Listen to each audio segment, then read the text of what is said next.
Hi guys, how's it going? Not really Keith here, and today we're going to be looking at a Snake Eyes Murloc build.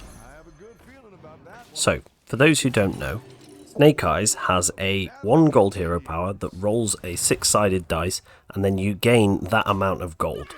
The drawback is you're not able to use the hero power for that amount of turns. So for instance, if you roll a 2 on the dice, you gain 2 gold this turn, but then can't use the hero power for another 2 turns.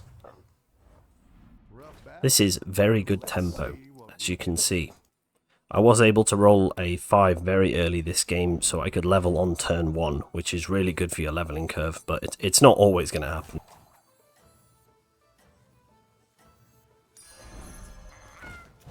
I'll put these minions on ice and stay warm out there.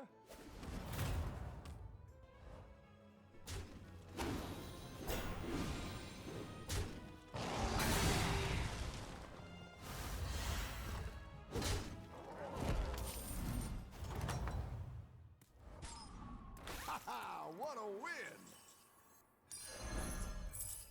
I am able to get some really good 2-drops in this game with the Rooster, the Goose and the Defiant Shipwright. All very strong 2-drops, especially combined together.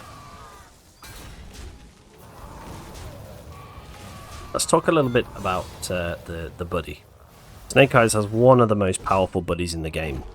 So for those that don't know, Snake Eyes has a tier 6 buddy that at the start of your turn you roll another 6-sided dice, and whichever number the dice lands on, you get to discover from one of 3 tavern spells of that particular tavern tier. So if you roll a 5 on the dice, you get to choose from 3 tier 5 tavern spells. One of the key reasons why this buddy is so strong is that you're able to roll numbers above your current tavern tier, whereas usually you're locked to minions and spells of your tavern tier or below. With Snake Eyes Buddy, you can roll a 5 or a 6 when you're at tavern tier 2 or 3. Getting the Snake Eyes Buddy as early as possible is key, as it can really snowball your game by getting some high tier tavern spells early on.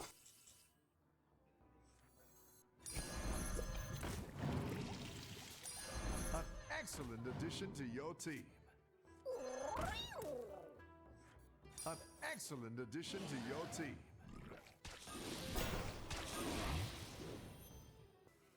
Stay warm out there.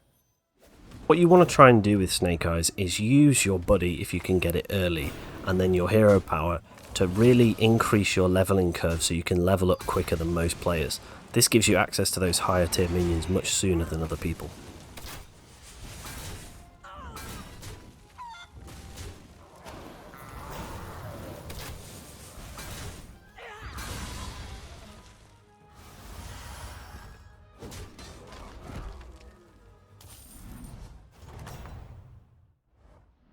You're an unstoppable force.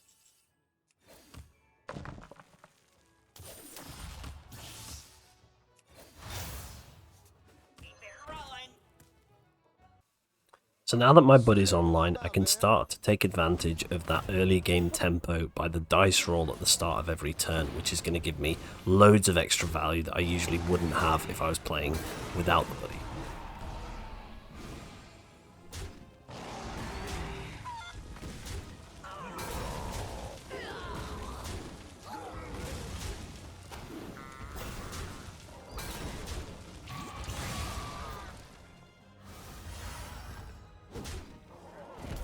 One thing I see a lot of players doing when they've filled out their board is still rolling when they don't really know what they're looking for. If you're not sure what you're looking for when you're rolling, it's usually better to just level up, especially if you've got a full board already. You're not going to be getting that much stronger unless you have a specific build in mind or cards you're looking for.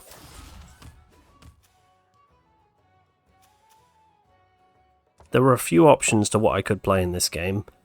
Pirates was definitely on the table with the big Defiant Shipwright I had, but at this point I wasn't really locked into any particular build. I was just trying to get to higher tavern tiers and then choose where I was going to go after I get there. Not a problem. Here's your goal. Another great recruit for you. One thing I've mentioned before is players committing to builds when they only have 1 or 2 minions of that type. Don't feel forced into a build at an early stage in the game when you can still pivot into another comp where possible. Especially for newer players, don't be afraid to wait and try and just play a mishmash of minions until you have a better idea of what comp you can build towards with the cards you've got, especially if you're capable of playing more than one build. If you've only practiced 1 or 2 builds, obviously you know the cards you're looking for, you just want to play those builds, that's fine. But if you're able to play multiple builds, you're better off waiting, and then maybe you can get a different build.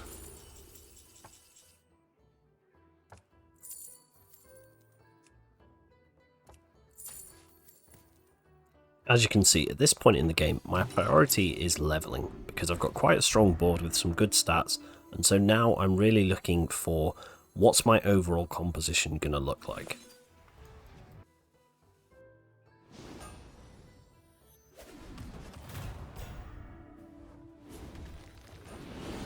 When you're doing this in this stage of the game, you want to be open to any opportunity when it presents itself. So just keeping as open as possible and as aware as possible so that you're not going to miss a potential build that comes your way is the key to getting better at this stage of the game.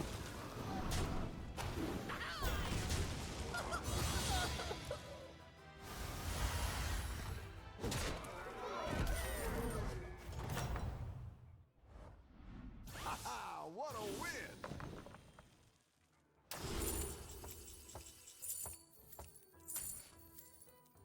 Hard work pays off.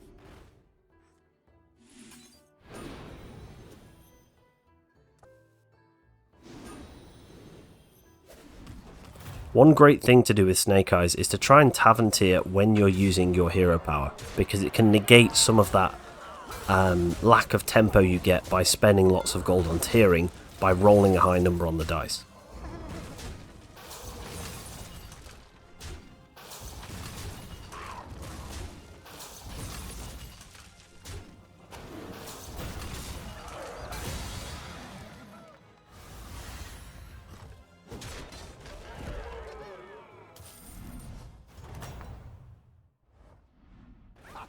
What a win!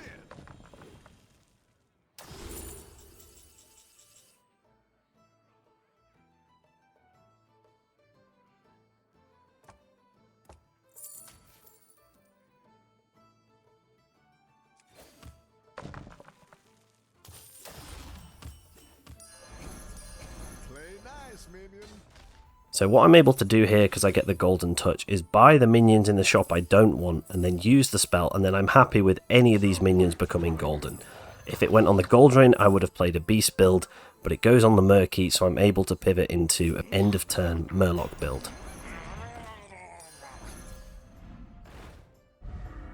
The key components to the build I'm trying to play are mainly just murky and murkai, but then you can also include Drakari and Bran for the end of turn effects. Bran's going to double the battle cries at the end of the turn when they trigger, and then Drakari's going to trigger your end of turn effects twice, so they do work very well with this build as well.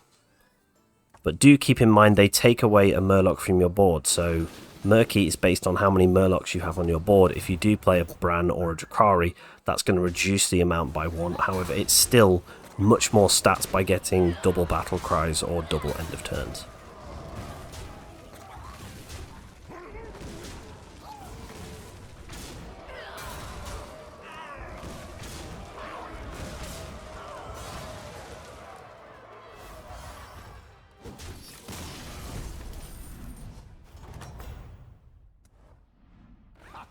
What a win! Even with Murky and Young Murkai, I still try to keep my buddy on the board as long as possible because it's still generating a very large amount of value, even though it's not a Murloc. So when you're building out your board as Snake Eyes, even if the buddy is not part of the minion type or part of the build you're looking towards, try and keep it on the board as long as possible just because of the amount of value it can generate at the start of each turn. The light has left this place.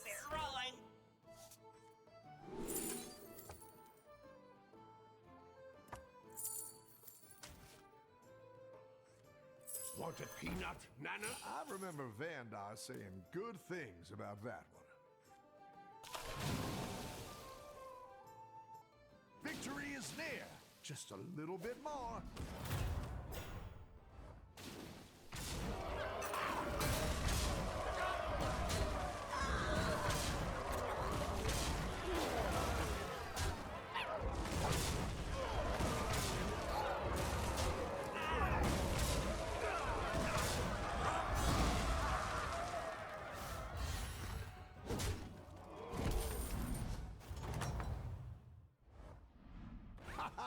What a win!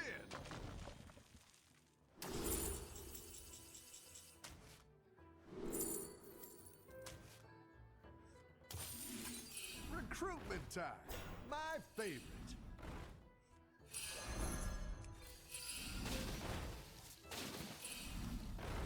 At this point in the game, I am looking to get rid of the Murlocs that aren't as useful. So the Scourfin, for example, and it is going to make me a bit weaker. But if you're on quite a lot of health, it's usually okay to make yourself weaker for a better scaling option.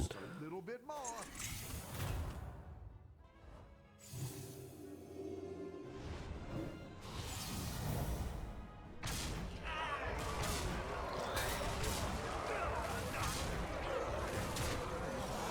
One of the cards I play in this game that I think I have undervalued previously is the Lock Prince, the 4-drop that isn't too new now, but it was new about a month ago I think it came in.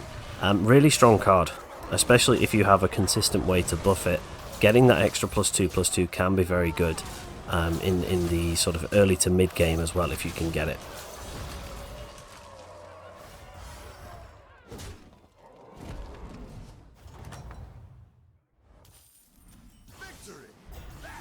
Late game here, what I'm thinking to do is build out my board with as many Murky and Murkeyes as possible, and then Drakari and Brand. There aren't many other cards to this comp, however you can throw in a Poisonous or a base skill if you're looking to beat another Poisonous build.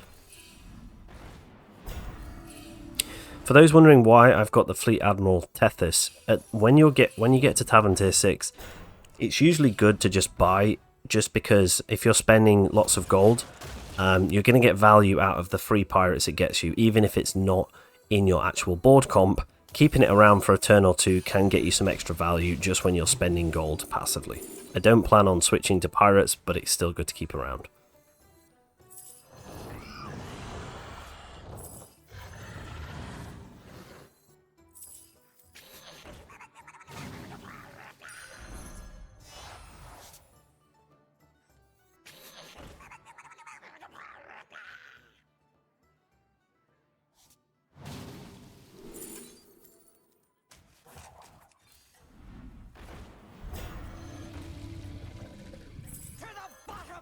There she blows.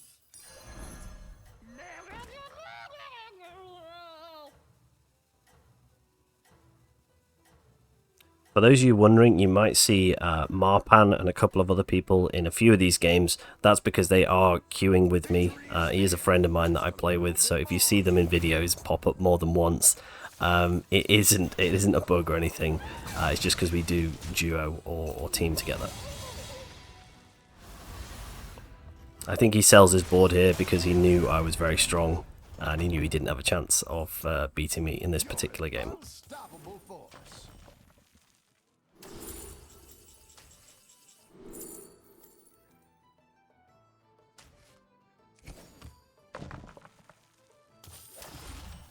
So even at this stage, I'm trying to keep the buddy around for the extra value, even though it doesn't fit into the board at all. Still just trying to keep it as long as I can so I can get as much value as possible from having it on the board.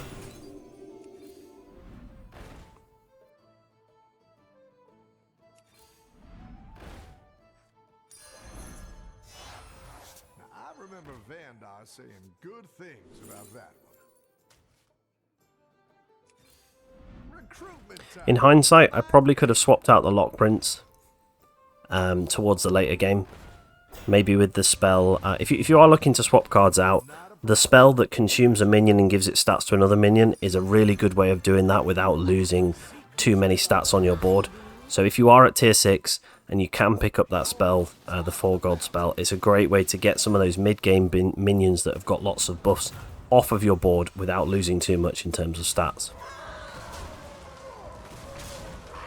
At this point I notice I am up against another strong Murloc player in the late game, and I really didn't expect to be having too much trouble at this stage with this build.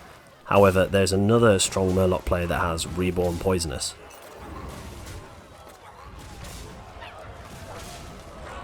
So if this happens and you are going head to head with another player or another couple of players, the best thing you can do is look to specifically build towards fighting their particular board.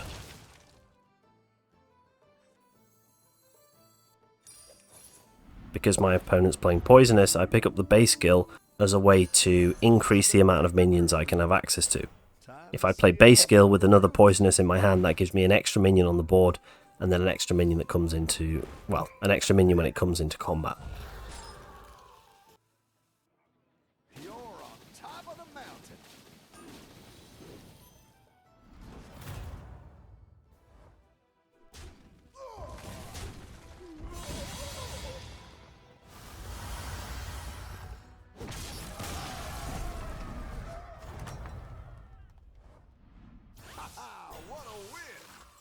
So I am into the 1v1 situation now, and I do have a couple of options. I can try and pivot into more poisons with base skills to try and add more card rotations from my hand. However, I know that I have better scaling in my board, but just because the scaling I've got at the moment is insane. So I don't really want to be swapping in base skills just yet, because I would have to probably take out the Bran or the Drakari, both of which are giving me really good scaling. Instead, what I decide to do is sort of gather cards in my hand that could be good, and then if I lose a combat, I'm probably not going to die if I lose a combat, just because it will be a close fight regardless. If I lose a combat, then I can change my board to adjust. I see a lot of players changing their boards because they're afraid of a certain thing when it gets to late game. If you've got a lot of health, there's no need to really adjust your board until the other opponent is able to beat you in combat. Don't feel a need to switch your board just because you're afraid of something they've got if they're not beating you in the combat. I think the phrase is, if it ain't broke, don't fix it. It's always good to have you back.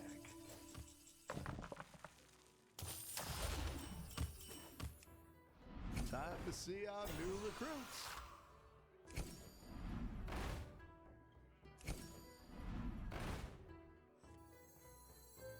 I am prepping to change my board, as you'll see from my hand and the minions I pick up towards the end of this game, if needed. So if for some reason he's able to get lots of poisonous, my stats aren't very useful, I can switch up my board to include more poisonous and more summons.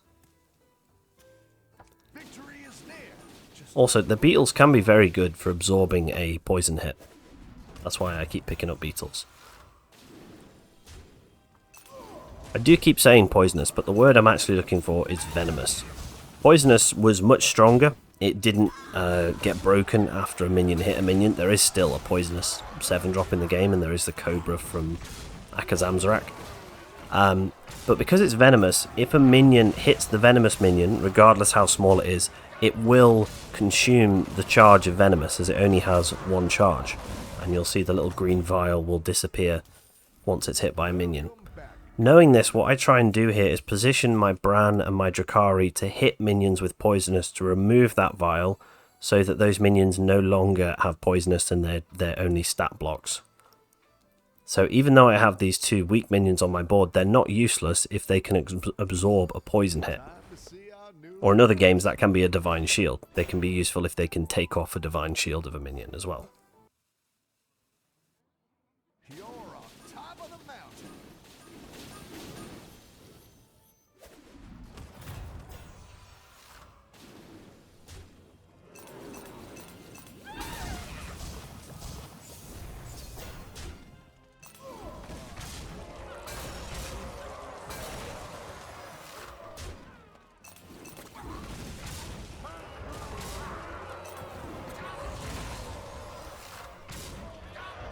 So even though I was stacking my hand just in case, it turned out it wasn't needed, and I just have all these cards in my hand as a backup.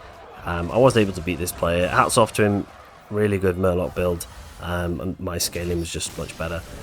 But anyway, really good game. Let me know what you think in the comments, and I'll catch you in the next one. Thank you.